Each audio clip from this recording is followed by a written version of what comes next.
Welcome to the next episode of Cuppas and Carts.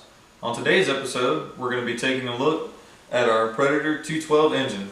I'm going to show you what the components are, and we were going to be replacing some gaskets, but I don't have a full set, and from what I've seen, everything looks okay. So we're going to try and get the last gasket that we need within the next couple of weeks, and then hopefully we can do that video as well. Today's cup of the day is Fireside Vanilla Spice from Celestial Seasonings.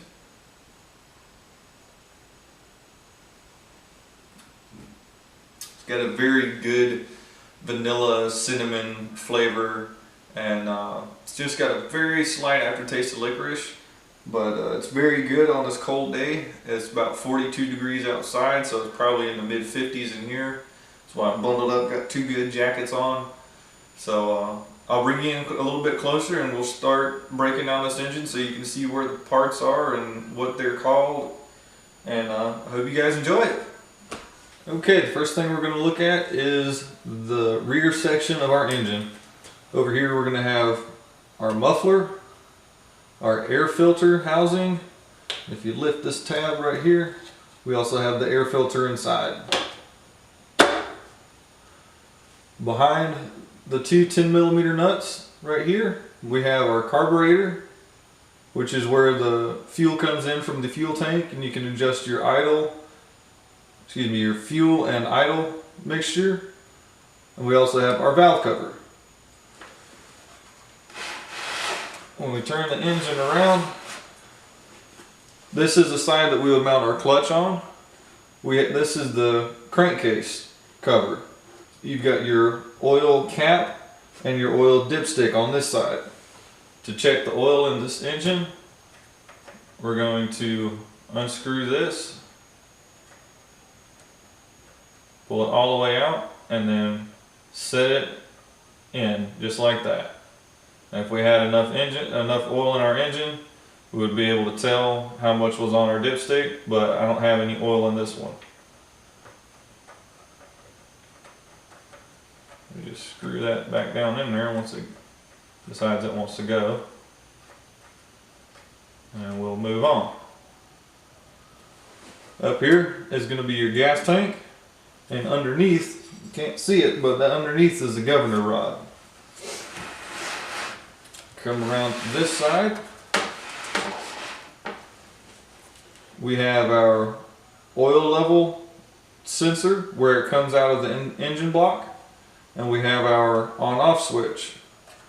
To start your engine, you're going to push the switch to on and then pull your pull start. And while it's running, if you want to turn it off, you just switch it to off.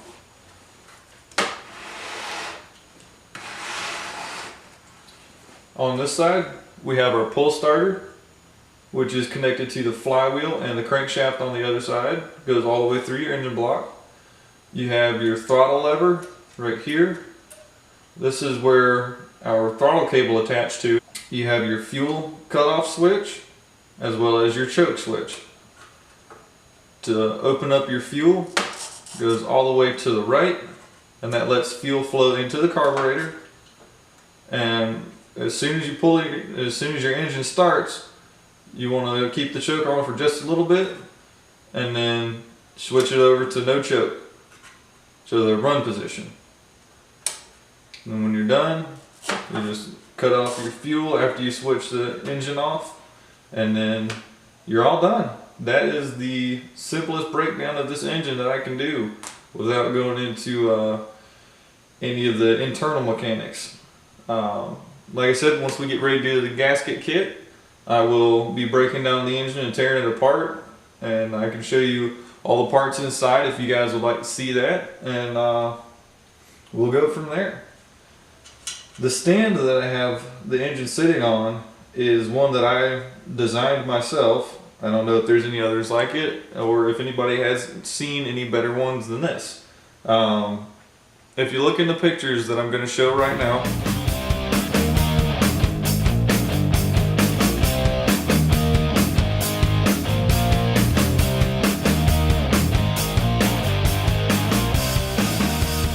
you can see the dimensions that I made for this baseboard. And the great thing that I like about this is I can pull it right to the edge of my bench, and I can take a pair of clamps and I can just clamp it down right there on one corner, clamp it down on the other corner,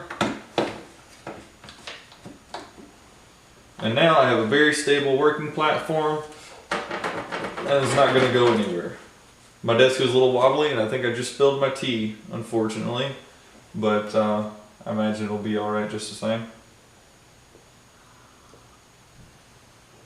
Yep, still good.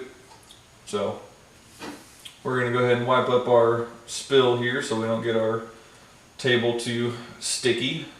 That's why it's always a good idea to keep some rags around. Sorry the video was so short. I hope you guys learned at least a little bit. Unfortunately, like I said earlier, I don't have the full gasket set, so I didn't want to go ahead and replace a couple and then run the engine and then have to tear it apart and replace a couple more. Once I get those in, I will be more than happy to do a video on that. And hope you guys just enjoyed yourselves.